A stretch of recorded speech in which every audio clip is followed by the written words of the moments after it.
Olá, sejam todos bem-vindos a mais esta aula de variável complexa, quando falaremos sobre o teorema dos resíduos. Considere uma função complexa, f de z, analítica nesse disco perfurado, que nós desenhamos aqui ao lado.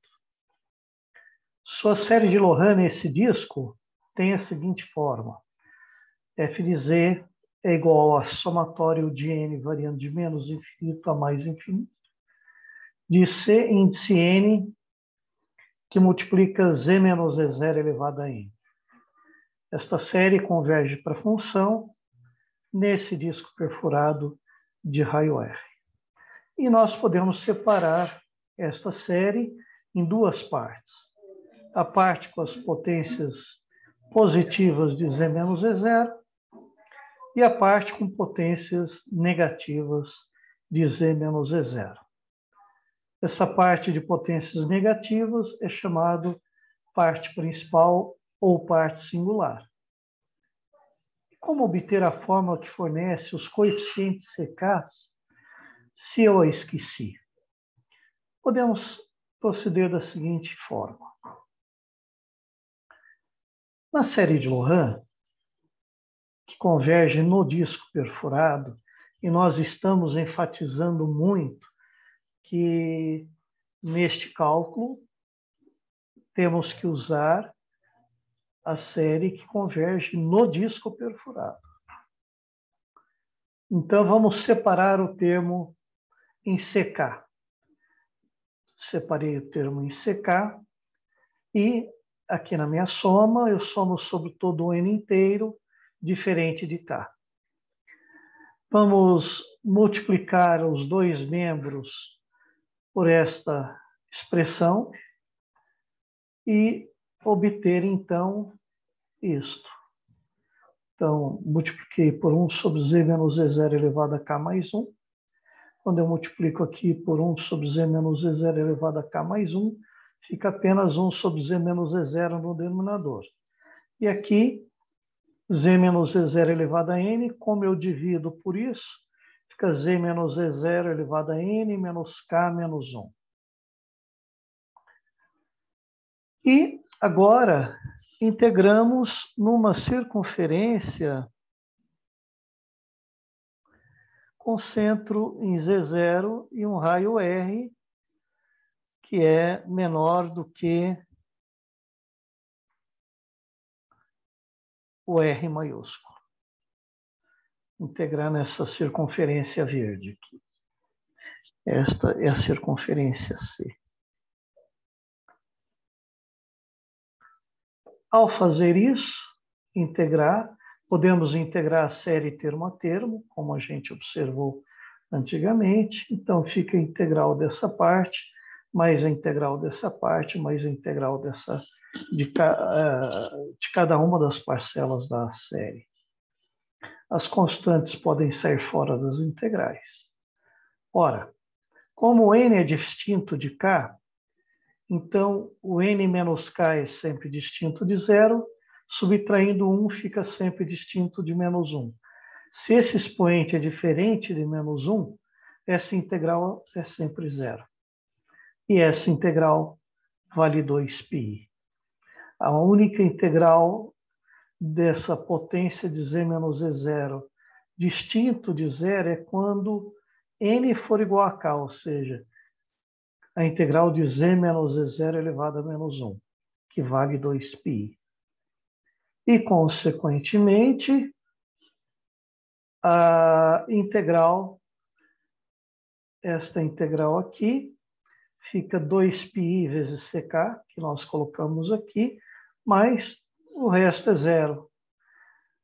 E, portanto, explicitando o ck, obtemos a sua expressão, que o ck é 1 sobre 2πi integral sobre a circunferência C de f de z dz sobre z menos z0 elevado a k mais 1. E perceba o seguinte, quando k for menos 1, quando k aqui for menos 1 mais 1 dá zero, e ficamos aqui com apenas a integral de f de z dz. porque z menos z0 elevado a zero vale 1.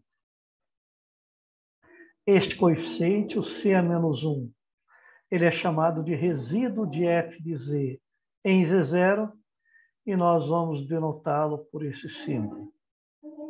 E o que provamos, então, aqui, foi que esta integral é 2π vezes o resíduo. Então, a integral de f de z dz é 2π vezes c a menos 1, que é o resíduo da f no ponto z0. Então, aí está o teorema dos resíduos. A integral da função f de z dz numa circunferência C, neste disco perfurado de raio R, vale 2π resíduo de f de z de f em z0. E é interessante observar que essa circunferência pode ser substituída por uma curva qualquer que contorne o z0. Né? A curva qualquer, digo, a todo contorno que tenha o z0 no seu interior, né? Pelo aquele teorema de deformação da trajetória. Como é que a gente calcula o resíduo quando a gente está num polo? Será que eu vou precisar calcular a série de Laurent todinha? Não. Veja o seguinte. Se o Z0 for um polo de ordem M, significa que Z0 é uma singularidade isolada. Então, existe um disco perfurado, onde a função é analítica. E nesse disco perfurado, ele possui uma série de Laurent que tem essa forma.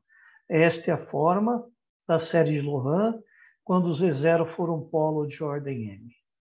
Bom, observar que, nesse caso, o C índice menos M é diferente de zero, né? Para ter um polo de ordem M. Então, quando a gente multiplica essa expressão por Z menos Z0 elevado a M, ficamos com isso aqui. O Z menos Z0 elevado a M cancela com esse. Z menos Z0 elevado a M sobre esse dá Z menos Z0 elevado a M menos 1. E o resto também é multiplicado por Z menos Z0 elevado a M. Aqui fica K mais M. Quando a gente deriva M menos 1 vezes, observe que agora nós só temos potências positivas de Z menos Z0. Aí, quando eu derivo uma vez, esse M menos 1 vem multiplicando C menos 1, e aqui fica M menos 2. Quando eu derivo uma segunda vez, vai ficar M menos 1 vezes M menos 2 multiplicado por M menos 3. E assim por diante, se eu derivar M menos 1 vezes, eu chego a um termo constante aqui, e aqui o coeficiente fica M menos 1 fatorial, porque vai dar M menos 1 vezes M menos 2 na segunda derivada, vezes M menos 3 na mésima, na terceira derivada, e assim por diante, vezes 1 na derivada de ordem M menos 1. Isso é M menos 1 fatorial. E aqui na primeira derivada desce o K mais M, na segunda derivada, e fica aqui K mais M menos 1. Na segunda derivada, vem aqui multiplicando K mais M menos 1, e aqui fica K mais M menos 2, e assim por diante. Quando eu derivar M menos 1 vezes, fica apenas K mais 1 no expoente aqui, e aqui fica K mais M menos 1, etc., até K mais 2, multiplicado por CK. Como K vai de 0 até infinito, aqui vai, K mais 1 vai de 1 até infinito. Então, aqui tem Z menos Z0, depois Z menos Z0 ao quadrado, e assim por diante. Ok. Observe que toda essa expressão é nula quando Z for igual a Z0. Toda essa expressão é nula. E como a série de potências positivas ela é contínua, quando eu fizer o z tender a z0 aqui do lado direito, é igual à expressão da série em z0. E em z0 todos esses termos ficam zero e só sobra esse, que é um termo constante. Então, tomando o limite dos dois lados, quando o z tende a z0, nós vamos obter que o limite dessa expressão, quando o z tende a z0, é isto. Ah, mas não poderíamos simplesmente tomar z igual a z0 dos dois lados, depois de derivar, pelo menos? O problema é o seguinte, às vezes o f não é definida em z0, mas apenas numa vizinhança de z0, e por isso, mas apenas na vizinhança, né? Na vizinhança ela é derivável, tem derivada de todas as ordens. A gente pode calcular essas derivadas para z distinto do z0. E depois faço z tender a z0. E, portanto, como C índice menos 1 é o resíduo da f no ponto z0 é 1 sobre m menos 1 fatorial vezes o limite, quando z tende a z0, da derivada de ordem m menos 1 desta expressão. Olha que interessante.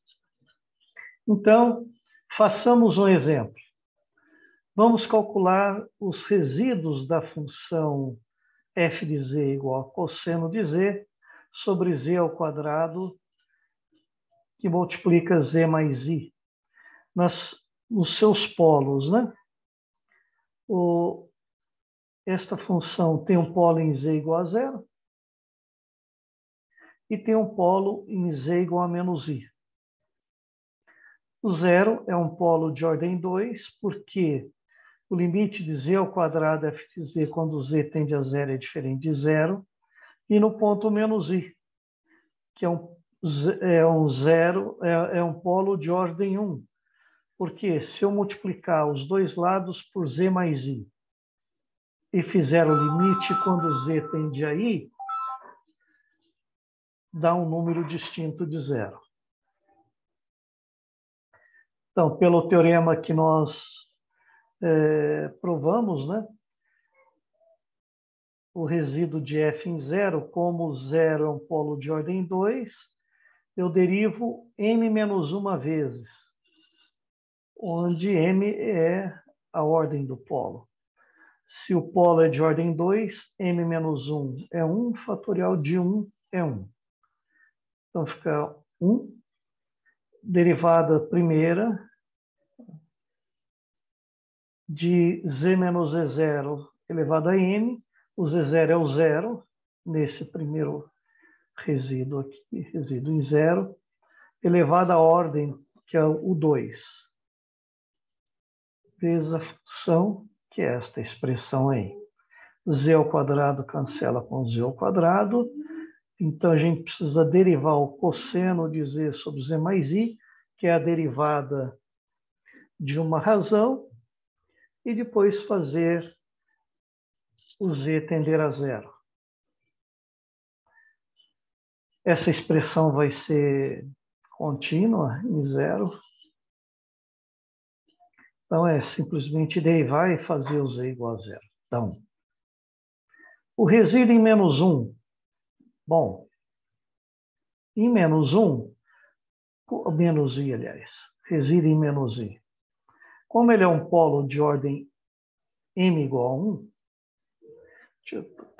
vamos escrever aqui o m, que é a ordem que a gente chama do polo, né? Atribuiu a letra m.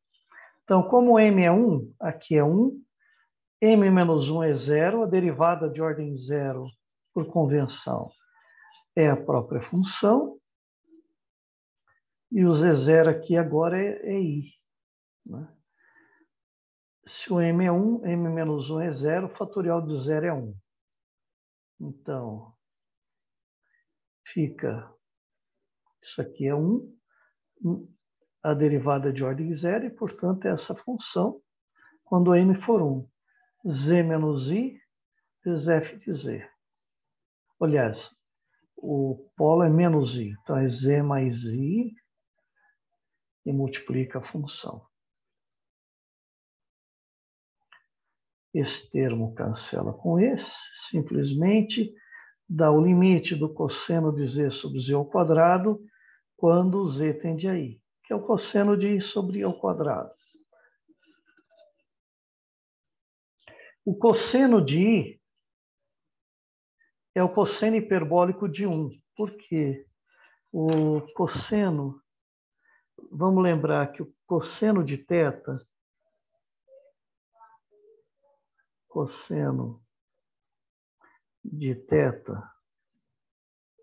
é, por definição, e elevado a i θ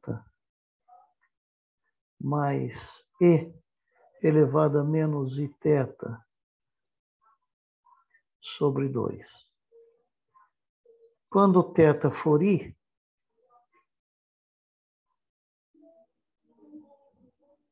fica e elevado, fazendo θ igual a i, fica i vezes i dá menos 1, mais e elevado a menos i vezes θ. Se o θ for i vezes i dá menos 1, com esse menos fica mais 1. Mais 1 sobre 2, que é a definição do cosseno hiperbólico de 1. I ao quadrado é menos 1. Dividir por menos 1 é a mesma coisa que multiplicar por menos 1. E com isso, então, encerramos esta parte de resíduo em polos. E na próxima aula falaremos sobre integral de função real. Até breve.